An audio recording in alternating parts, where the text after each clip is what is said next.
Good morning, everybody. Welcome back to the Pulp Blotter on 22 panels. Mark Pracht is the writer of the four-color trilogy, the third of which, House of Ideas, is playing now through October 6th at the CityLit Theatre. Get your tickets, go see the show. I have. It's amazing. I need to get back so I can see the finished set. Um, how's it going, Mark? It's great. It's great. I mean, like my whole life is the show right now. Yeah. Uh, Well, except for this well, not 1 hour that I managed to steal you. yeah. Well, I mean, I shouldn't say that. I have several things going on, but right now, uh, it promoting and hustling and trying to Stay get the sane and yeah, sleep from time to time and yeah. maybe I mean, say yeah, hi to the wife. yeah, absolutely. Absolutely. Yeah, but thanks for plugging the show. Yeah. Yeah, we are running till October 6th. There's a couple of, if anybody's interested, I have put up a couple of trailers, not necessarily video trailers, but using photographs from the show Oh, cool. on YouTube, so you can look those up. Very If you do a cool. search for the Four Color Trilogy or for House of Ideas, you should be able to find them pretty easily, I think. They're Very, short, very cool. so. Very cool. So this month, just because we've been doing weird oddball stuff, uh, we did Nancy Drew in the Palace of Wisdom from Kelly Thompson and Jenn St-Onge, Mhm. color by Tarina Farrell, letters by Ariana Marr from Dynamite in I think 2018. So you already said you had thoughts in that very Mark thoughtful way. So I'm going to let you lead. Um, well, I mean, first of all, we're talking about Nancy Drew. Nancy Drew is a venerable property, in I guess we would say teen literature, if not even children's literature.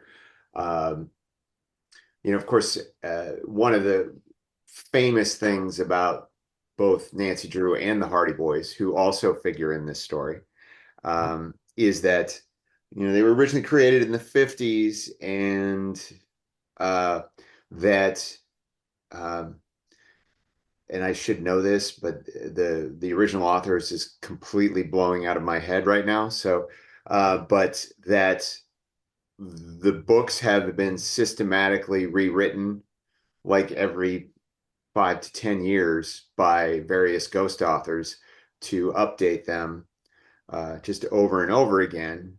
And as I was reading this, I enjoyed it quite a lot. I like the art a lot. Um, I think it looks beautiful.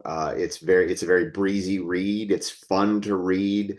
I've always enjoyed stories where everybody is the smartest person in the room, and they always have something smart to say, and they always have something fun to say. The thing that kept coming up, especially when, because the start of the story is basically she gets a one of those very it's almost cliche letters from someone that's made with Right. the letters cut out of magazines and stuff, and insinuating something about the death of her mother. Now, I don't know if you're familiar with this, but a few years ago there was a show on the air that my wife loved dearly called Veronica Mars.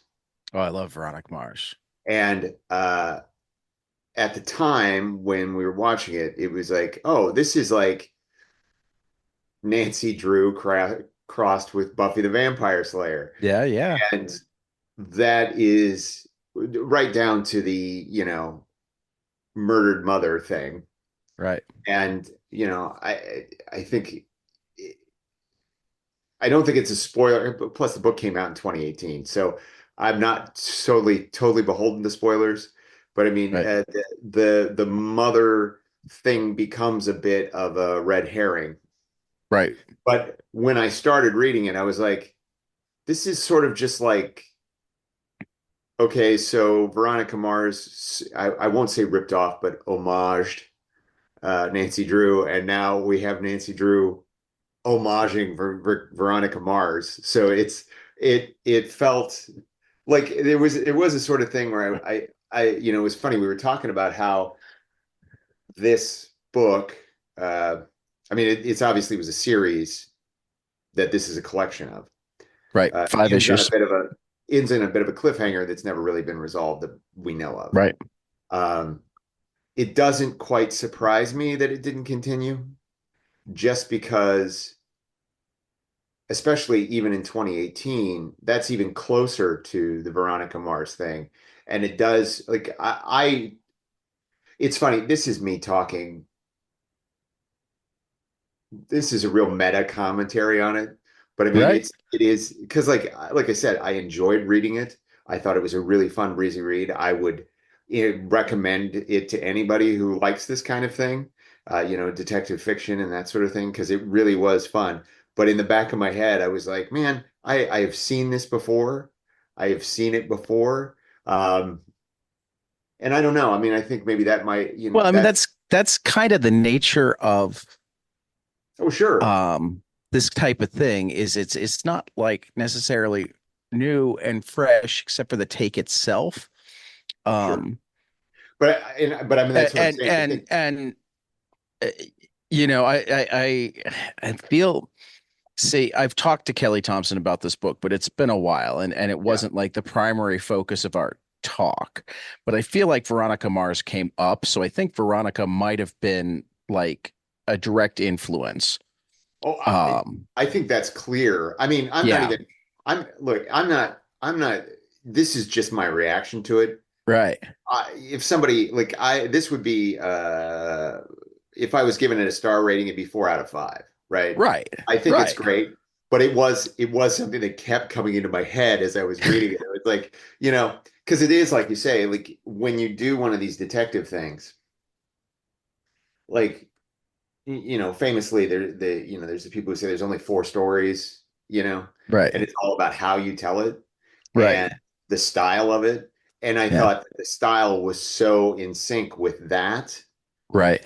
that it felt it was, again, But it this was is still fun and sure. at times comics and I mean I shot Kelly an email to try to figure out if there's a story as to what happened with the cliffhanger there Mhm. that she's allowed to tell. I mean, she may or may not be allowed to tell it. It may be she doesn't want it, um, just because it's odd to have that level of cliffhanger and there's not even another issue. I mean, it's one thing to not have it collected, but it's another thing that like the series got canceled with Yeah, that sort of cliffhanger, particularly because if you knew you were canceling it, it's so easy to kill it. You got to change one panel, right. you Well, I know. mean, and it may Um, very well have been, I mean, like with the nature of the business now, and I think the nature of this kind of property, it may have been, okay, we're going to do a 5 issue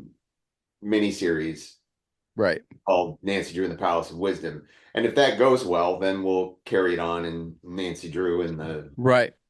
the Though I was looking at it a little and automatic it doom doesn't or look whatever. like it came out as a when it was being released, it was being released as Nancy Drew.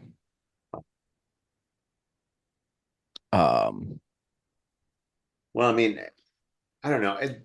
With the way the industry works now, I'm always sort well, of, and Dynamite's even weirder. Dynamite yeah, has always been hard to figure out. I mean, they do almost exclusively licensed properties. Sometimes yeah, they kill on it, sometimes they're mediocre on it. sure, Um, you get reports that they're hard to work with, but then you have great talent go back. I mean, right.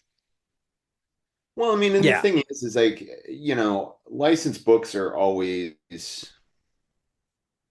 I, I, I speak like I know, but I mean, like it's like, uh, if somebody wants me to write a licensed book, hey, give me a yeah, call. But I mean, yeah. I mean that they're almost always pay up front. So right. Yeah, um, I'm sure like there's a certain amount of sell through.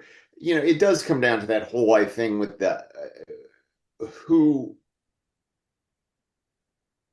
what I think is really interesting about this is just what I was saying about the books and how that they are rewritten, from time to time to Right. update them with technology and to update, certain cultural things and there is this this property and the Hardy Boys have a long history of adapting to the times and trying to stay Well, and relevant.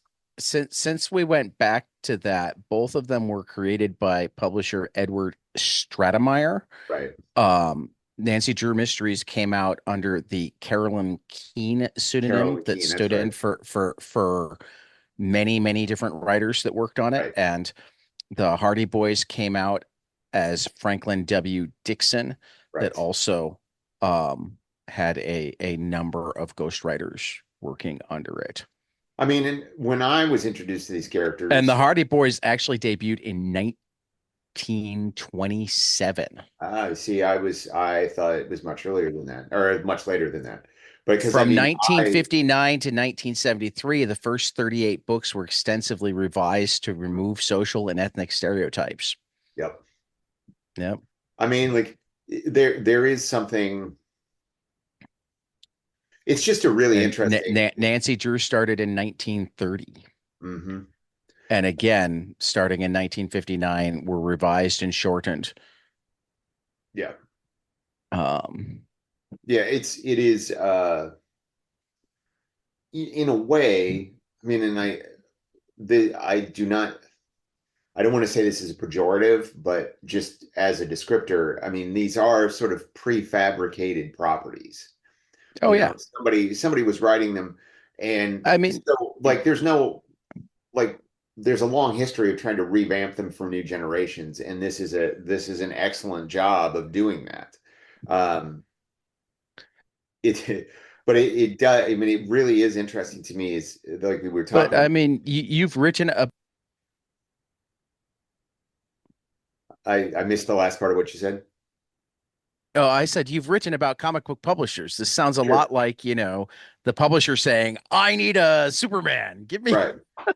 Well, I mean, yeah, it How was about a like, boy that is a detective and maybe he's got a brother who's. yeah, I mean, and like, for myself personally, I was always much more into Encyclopedia Brown, Yep. which, Encycl Encyclopedia Brown and the Three Detectives were my two, which is why I think I had read one Hardy Boys book and no Nancy Drew before this. My story for how I came to this is actually um every time I go into a new comic shop, I ask them to sell me something. And the first time I went to Challengers, Patrick sold me, I think, Infidel by Pornsak Pichashote and um, why am I drawing a blank on the artist's name? I talked to him at C2E2 this year. It'll come to me. Um, it's because and it's, as we're recording, it's 10 a.m. on a Sunday morning. So That's true. my brain is not quite working yet. So, Um, but I'm gonna ask my friend Google while I'm talking too. Um, and I'm trying to remember which girl was working. Um, I'm so terrible with names, and the secondary person working with Patrick is often it was Aaron Campbell did the art on Infidel. Um, but I mean, Patrick had to spend half an hour to find a book that he could sell me on that I hadn't read already. uh, Right. And she just immediately went to the shelf, grabbed humble Nancy Drew and brag. put it in my hands. And put it in my hands. And like I looked at her and I'm like, really? She's like, well, have you read it? I'm like, no. And she's like, you should. I'm like, Nancy Drew. She's like, it's amazing. And I'm like, and I look down, I'm like, okay, Kelly Thompson, I'll give it a shot. And, you know, Kelly never disappoints me. So, No, I mean, I think that, I mean, like this gets into a much bigger discussion about where culture is. But I mean, like I find like I am fascinated by how these properties, like by all rights, even with the rewrites in the 50s and through the 70s and everything like that, like a book, a series that was created in the 20s should not have a continued relevance, really, right? Right. I mean, uh, it's the same thing with, I'm always sort of, and I think that when you try to bring something back, like I think about, and this is not a great example because it's sort of like when they brought the sh when um, DC brought the Shadow back in the late 80s. It was they leaned really hard into the grim and gritty thing that was really popular then. And I think that that was appropriate for that book, but it was also sort of like, well, if they tried to bring the Shadow back in like 67, it probably would have been like the Batman TV show. Right. I mean, like I think that there is this reflection and this intense desire for corporate entities and companies to use the material they've already paid for, right? Right. And to just continually try to reinvent it. And look, I that is neither good nor bad, but it is the actual cultural landscape that we are in, where you're going to, you'll see, you know, like superheroes are a little different because in the main, they've all been like Superman has been consistently published since he was created, right? So that's going to change and evolve over time as it is. But then I'm much more fascinated by this. Well, nobody's published a like whenever somebody comes out with like something from the Hasbro verse where it's like we're doing Mask, which which that is about as obscure. I mean, it's probably not that obscure, but for anyone who's under 40, Mask was this line of toys where the vehicles would transform into like there was a sports car that turned it into a fighter plane and all of this stuff, Right. and that the drivers wore these masks that gave them powers and all this stuff. But every once in a while, somebody tries to bring that back, and I always can feel the tension between it has to be exactly what it was before, but then we have to do something new, and then who are you serving? And then you end up with everybody is fighting over it because it's like it's not the same enough, and yet it's not different enough, and and what was sort of charming about this is that, and it may be why that cliffhanger was never resolved, is to ask yourself how many people really care about Nancy Drew, Right.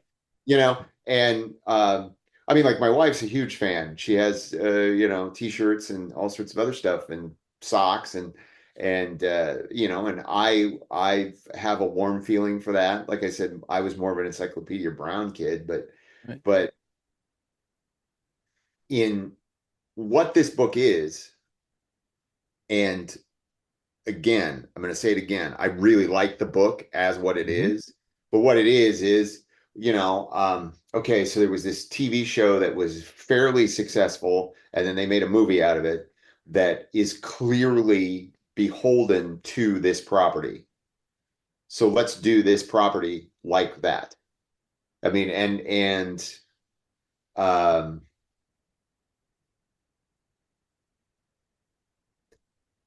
I I actually don't have any like I find that deeply fascinating.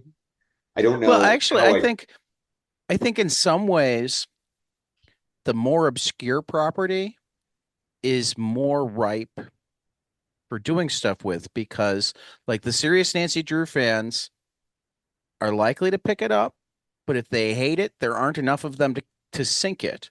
Mhm. And it's not going to automatically be ignored because, oh, I don't like Nancy Drew. Right. because the people who aren't serious Nancy Drew fans probably barely know who Nancy Drew is. So they're going to be picking it up based on cover art. They're going to be picking it up based on who's writing, who's doing the Right. art. They're going to pick it up based on buzz. Um, I mean, I think it would be much harder to make, say, a Fast and the Furious comic where people like love it, and therefore, if you messed with it in any way, they'd hate it, and it would immediately become a you can't do it. Right. Or people go, why on earth do we need any more Fast and the Right. Furious? I mean, and the thing about it is like, and I'm sure I don't have any.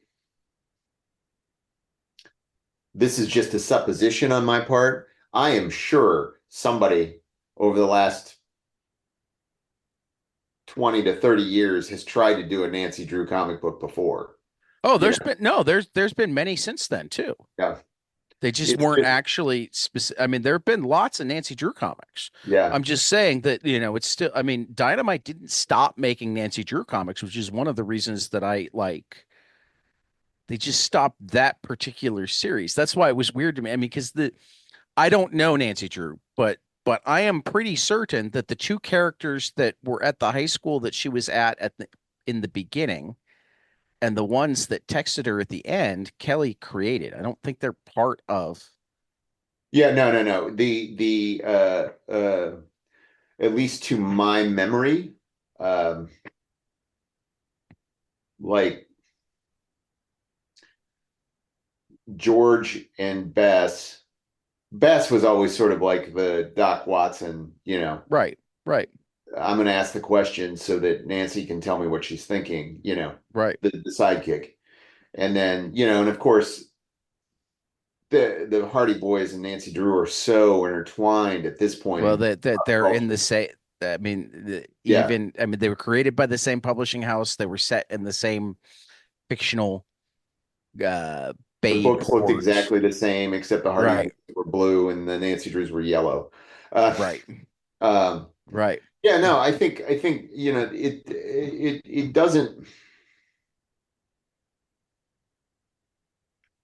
it doesn't feel like I having this conversation. It doesn't feel as cynical as like every time somebody does a new comic book based on some toy line that was big when I was a kid, there's something that feels really cynical about it. Right. But there is a cultural touchstone thing. Like I do actually admire stuff that, if your grandmother sees you reading a Nancy Drew comic book and goes, "Oh, I remember when I read Nancy Drew." Right. Like that's lovely and that allows people to have a conversation about Right. what those characters meant to them. And, I don't like I couldn't imagine like my parents if they saw me reading a Transformers comic wouldn't know what the hell that was. Right. You know, it's like I But just if you had kids and one of them was reading a Transformers comic, I'd be like, there's much better things that you could be reading. I don't know. I haven't read the new Transformers, but Daniel Warren Johnson is on the main series, so I don't want to I mean, guarantee I don't that. I that's it I that is nothing against that is nothing against anybody who's working on that property right now at all Right. because it's just it's not my cup of tea. I don't need to. I I think think what it's I've like funny. become We're not even talking fascinated about with, Nancy Drew anymore, but like the we're going all only over the place. property from that time period that I have any real interest in or any sort of like nostalgic feelings about, well, I mean, like Star Wars, obviously, but is G.I. Joe. I mean, Right. because I was like, I thought Larry Hama was genius, and like the Which way he, which Kelly Thompson is currently doing a fantastic Scarlet series. Um, I heard you because talking about that. because that's the thing. Kelly is actually she's a geek through and through. Sure. And this is what I found when I'm talking to people about like these deep license projects. There wind up being two people who really do well on them. Hmm. The one is the person who like their 8 year old version of themselves is jumping up and down because they get to do it, Right. right? And the other is the one that actually like doesn't know the property at all, but is like, oh, that sounds kind of cool. Let me look into this. Right. Um, which you don't find is a lot of people who were lukewarm on something and go to do it for a paycheck and then knock it out of the park. Hmm. Well, I It's mean, either I have no idea what this is, but I'm up for a challenge. I Or think that, you know, it's become this thing that this is my feeling anyway. Like, and when I think about actors acting, that's sort of like my real bailiwick. right. Um, every time somebody gets cast in like a comic book movie, right? It becomes this thing of like, oh, I'm such a huge geek and blah blah blah blah. And maybe that's true or maybe that isn't. But I also think every time, every single time, the best performances in those movies are somebody who doesn't spend their time. It's like you say, somebody who doesn't have any connection to it can just take the script and make a Right. decision based on that instead of trying to appease. There's a very funny story I remember from way, way back in the 90s when uh, Stallone played Judge Dredd, right? Okay. And a film that I dislike in many ways, but like the first 15 minutes of that movie is an almost perfect adaptation of the comic. Like it even better than the Carl Urban one because it's far more of a sci-fi thing. The mega Okay. city of the comics is like flying cars and uh, Right. mutants on the street and all that stuff. And that's what the first 15 minutes of that movie is, and then it kind of gets lost. But there was this famous thing that I read where the director was complaining about how Stallone came in and he was arguing with him about how the boots had to be green because that's what was in the comic. And like I know there's a lot of people who would be like, "Oh yeah, he knows it. He knows it." And I'm like, "Who cares?" Like ultimately, Yeah, that actually strikes me as if that's all you knew from the comic, you just opened one comic and you looked at an I mean, image, among other things, like how much of Judge Dredd is black and white? sure, but I opened a comic, made a determination. Like Stallone's a pretty smart guy. I don't doubt Right. that he probably read some of it and understood a lot of it, but um all I'm saying is that's the kind of minutia that like if people were as much of a fan as they always pretend to be, like I think fans get lost in minutia. And I Some of them. think that sometimes that can be great but most of the time it is a dead end. Yeah. It's a road to nowhere. I've You always never been way more about give me the essence. right. Like my only problem with Batman Begins was, and it's such a nitpicky thing that it bothers me that it still bothers me, is that like you've read Batman Year One, Sure. right? Gordon's partner, Floss, is the big blonde army ranger, Yeah. not the short, fat, greasy, you know, The guy's still in falafel. Yeah. he's stealing falafel, Yeah. right? And and see, I don't have a problem with Gordon's partner being the short, fat, greasy, whatever. That doesn't bother me whatsoever. Just give him a different name. Well, I mean, really, You didn't like, have to put Floss in your movie. I wouldn't have cared if Floss wasn't in your movie. But the fact that you call him Floss and he is so clearly not Floss. well, I mean, but that's like,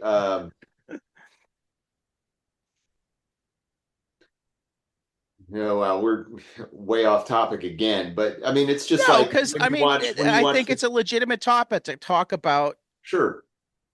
I mean, yeah, and and what is, to bring it sort of, because you're absolutely right, because like, you know, but I also think that there's this element of everybody wants a uh Detective Bullock kind of character in their Batman thing, but for some reason they don't want to just make it Bullock.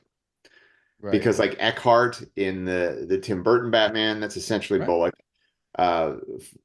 Floss in Batman Begins, it's essentially Bullock. Right. And So that's, either call it Bullock or call it something else. Don't call it Floss. That's all I yeah, have to say. they're trying to combine things into something that works, but I know, but that just seems that's neither silly to here me. nor there. I mean, and like what I Kelly mean, I Thompson, don't know Nancy Drew well enough, but it'd be right? like if George in this book was like not at all recognizable as the George from other Nancy Drews. We Right. kept the character name, but we wanted a different character. Sure. I mean, and the thing about it is like I'm not a Nancy Drew aficionado, Neither am so I. it may be that some of I these just felt characters. like bringing it back to Nancy Drew. Well, yeah, I mean, like, and the thing is like I do think that there's enough minutia in this book that if you're really wanting to checklist the book for the elements of Nancy Drew that you wanted, you could probably find it in here. Right. I, you know, I it's just I don't know. I think that I am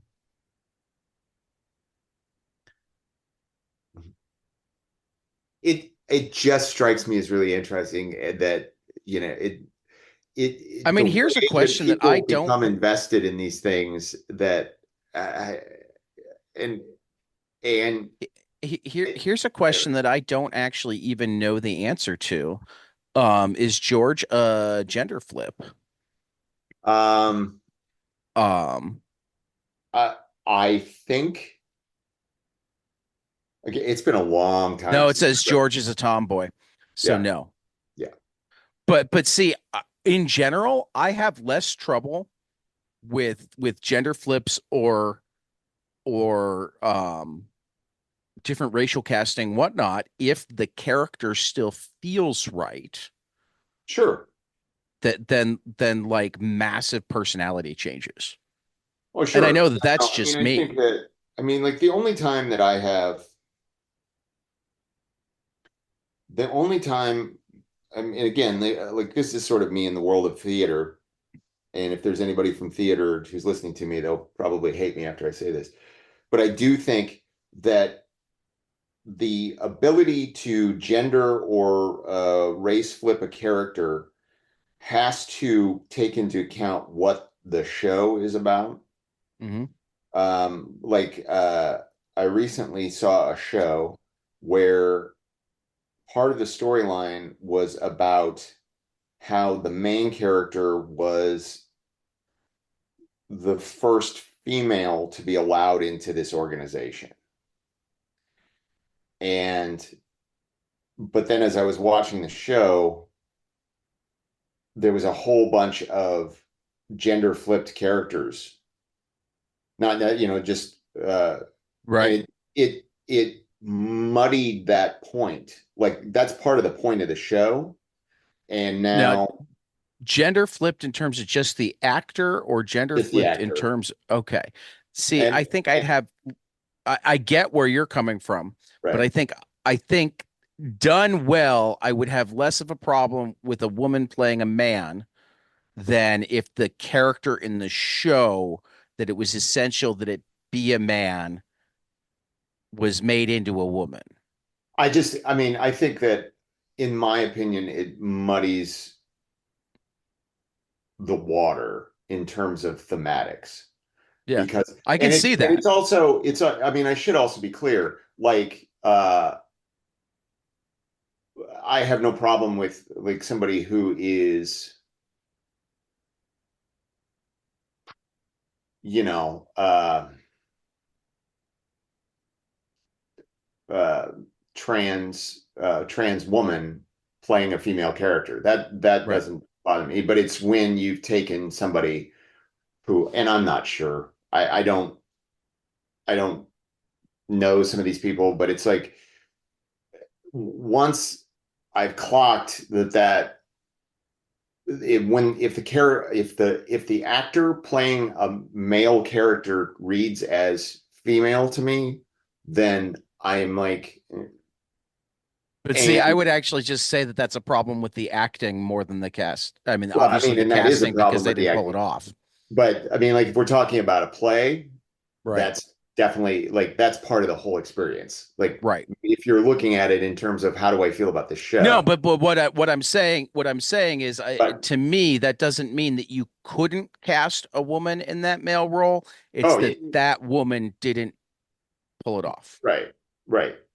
I mean, yeah, it's just like if yeah, this is getting Way this off is a which is why way I'm starting different to look at pages. topic and something that I don't want to die on this hill because No, I'm no, just no. saying that uh yeah, like when you're like if you're making a choice to change a character's race or sex, great, just do it and Right. do it well.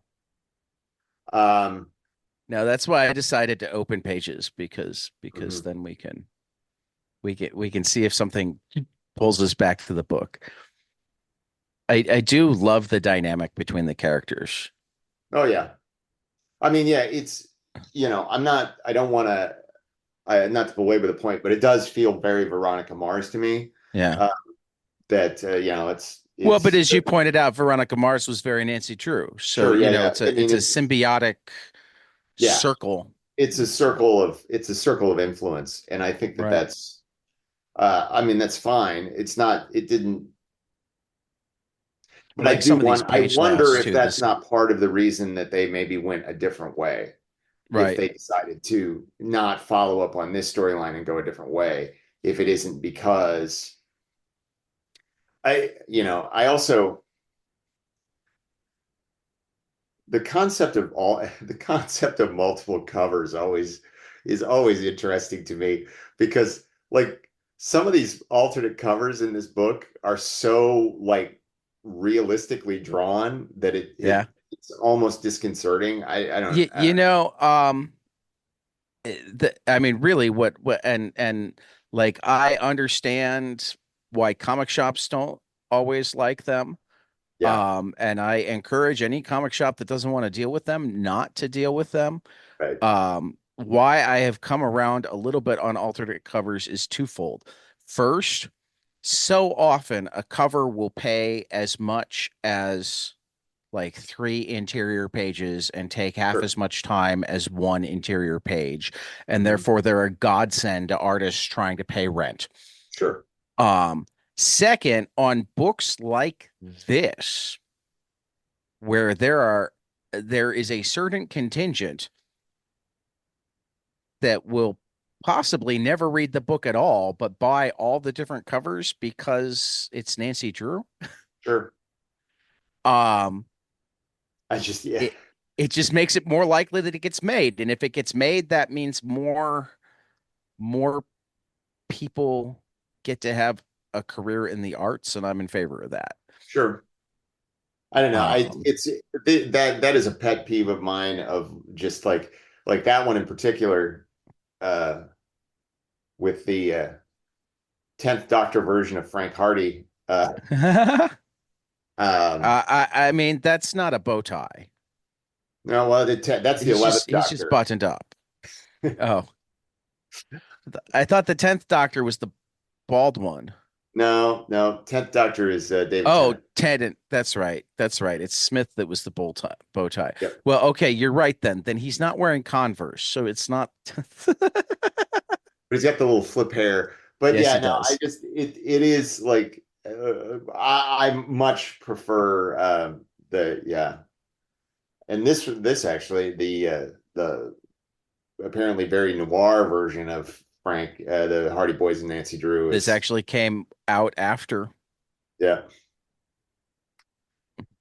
that I might have to look that up. But I, it's like I 100% would recommend this book. I thought it was fun. I thought it was fun to read. Yeah, It it I think is that's one of the big things I'm gonna say. I don't think we give enough credit in general to stories that are just fun to read. sure, Um, Sometimes those are like, I mean, those not even sometimes, those are almost always my go-tos. sure. Like, I mean, I love other stuff, but like when I just need to dive into something that I'm revisiting and I need to put the world away or whatnot, it's like, give me something fun to read. Hmm. Give me something where I'm just gonna enjoy myself, where I Hmm. don't have to think too hard, but I also don't like feel like I'm being written down to or my sensibilities are being offended or whatever, you know. Um, because there's certainly stuff that's supposed to be fun to read that's just bad, Sure, right? But be good and fun to read. Not like brain candy, but more like a brain high-end tiramisu, or you know what I mean? sure. No, no, no. I think, this book is it does have the feeling of a uh confection, Right. to use that allegory, to can Yeah. carry through your allegory.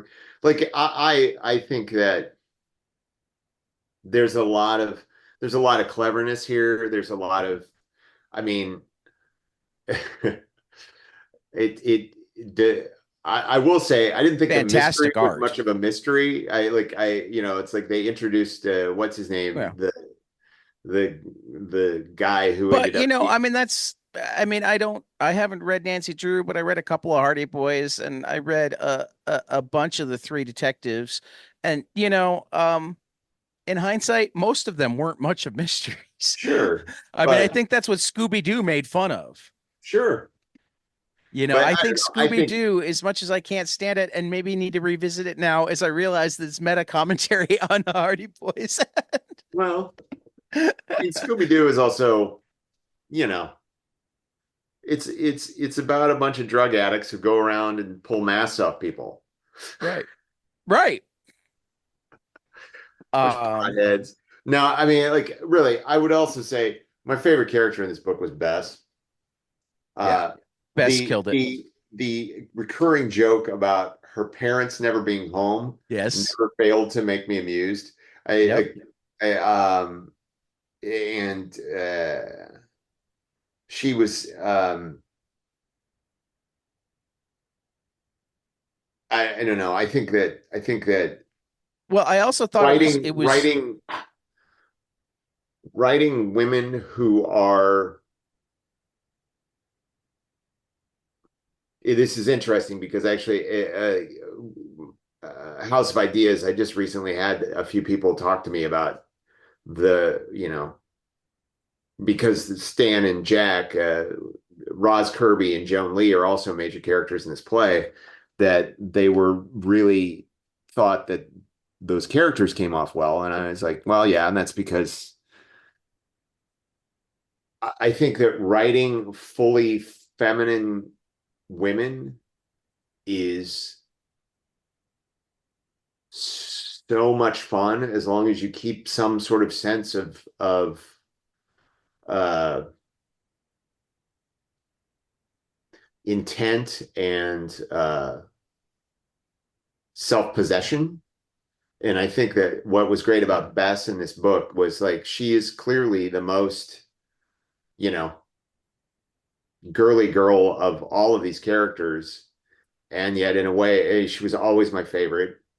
She was always just fun to watch, and she always was uh pushing who she was and was unapologetic about it. And I love that. So You it was a also you long made answer that the was about a conversation I had about something completely different. So apologies. no, it's okay. You made the Watson um comparison with Best before. Hmm. And I think that this Well, I mean, I think that Watson thing was more in the original books. I don't think well, it's, no. Let me finish what I was saying here yeah. because so many people think of Watson as the bumbling sidekick because that's how Nigel Bruce played him. Hmm. But in the books, he is very much an equal to Holmes. He Hmm. has different talents. And yes, sometimes his job is to ask the question for Holmes to answer, but sometimes his job is to provide information. Sometimes his job is to go collect information. Um, he's a doctor and a good one. He has military experience and, Sure. in many ways, he's more fleshed out in the books than Holmes is. So I appreciate the stuff with Bess, where it's like they when she says, "Oh, I can go look into that drug thing," they're like, "Huh? What?" And then she gets into the car with Joe Hardy, and she's like, "I may have overstated, or I may have not been totally forthright." And he's like, "Oh no, you don't know anything." She's like, "No, I know so much more than I let on." Yeah. You Well, know, I mean, like this, like I kind of wish I do. I mean, like, and look, this is a book that's clearly aimed at teens. So, but that's you okay. almost like part of me wishes that they had just let Bess be like, oh yeah, I go out clubbing and Right.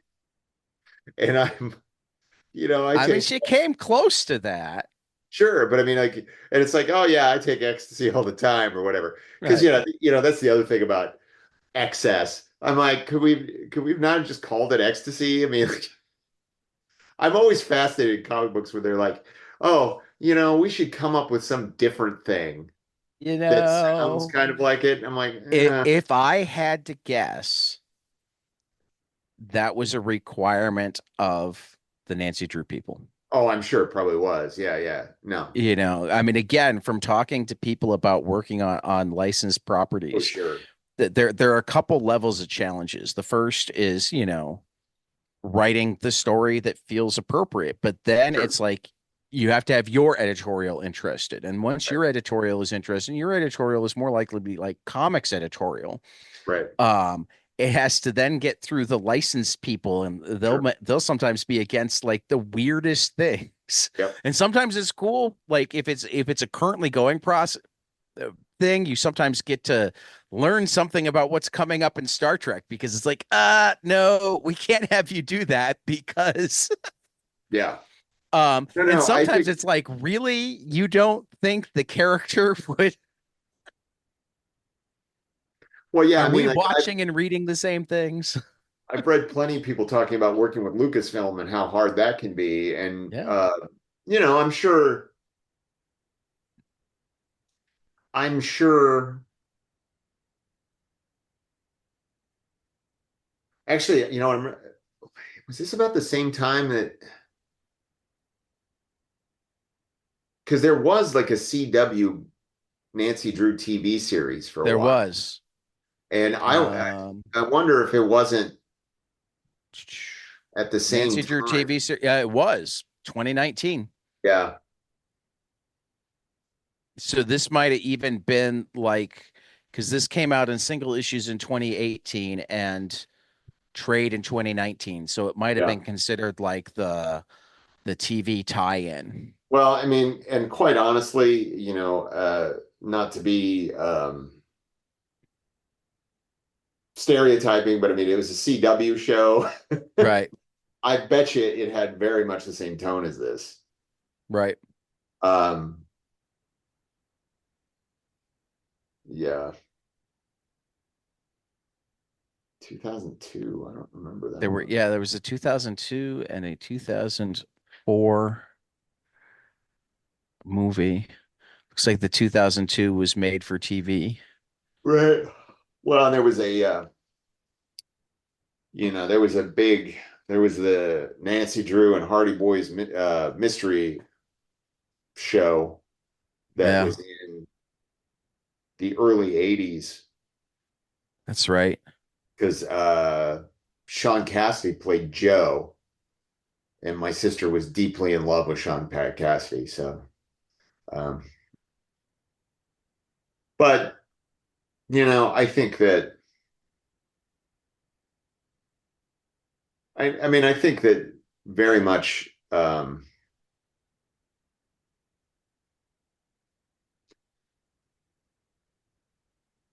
I think that the most interesting thing about this series, in an intellectual level for me, is just that this is a property that is continually reinventing itself Right.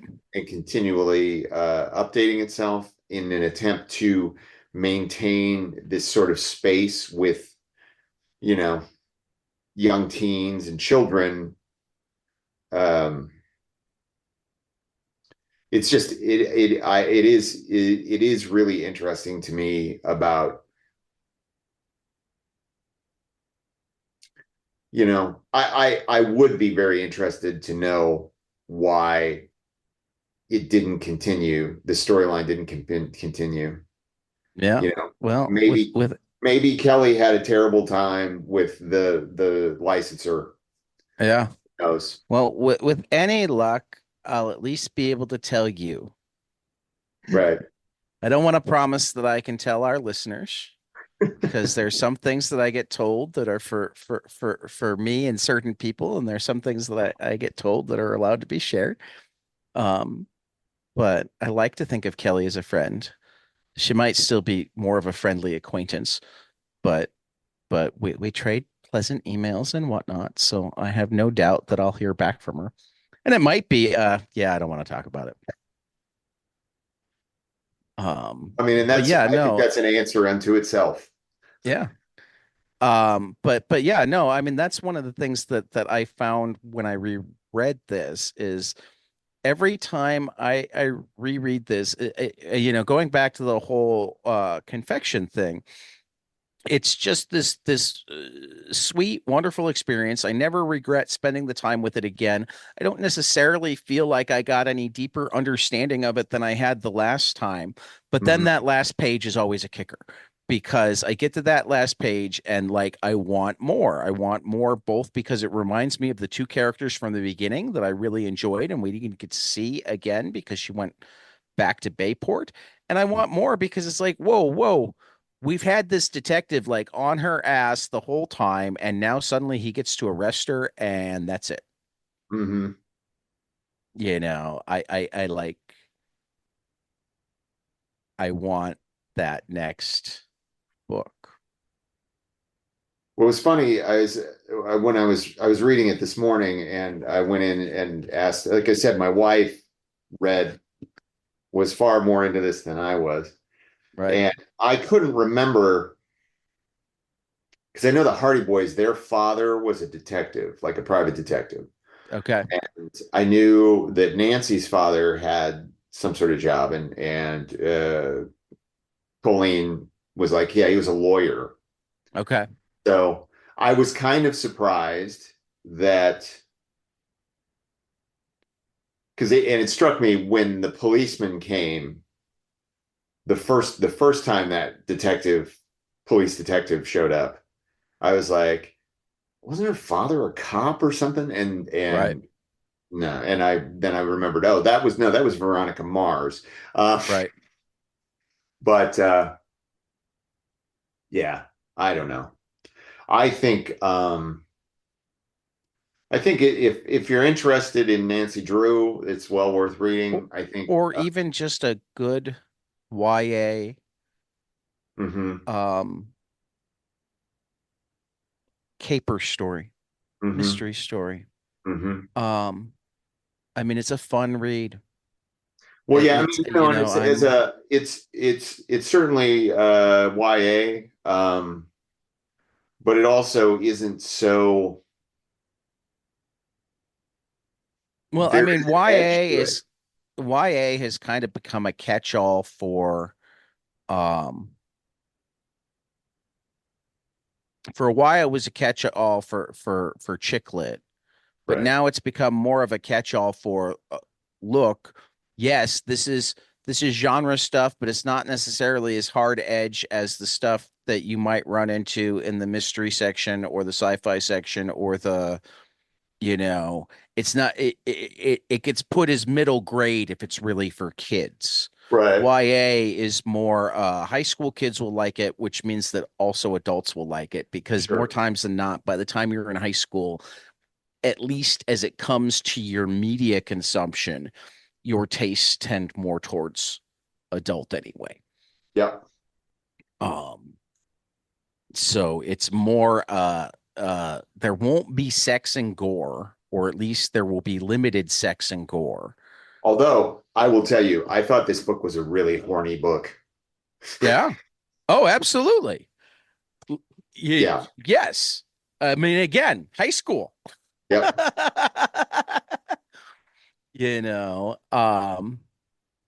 it's why so many red states ban so many of the best-selling YA books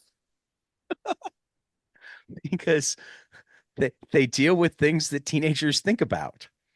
Find me a teenager that says they don't think about sex, and I'll find you a liar.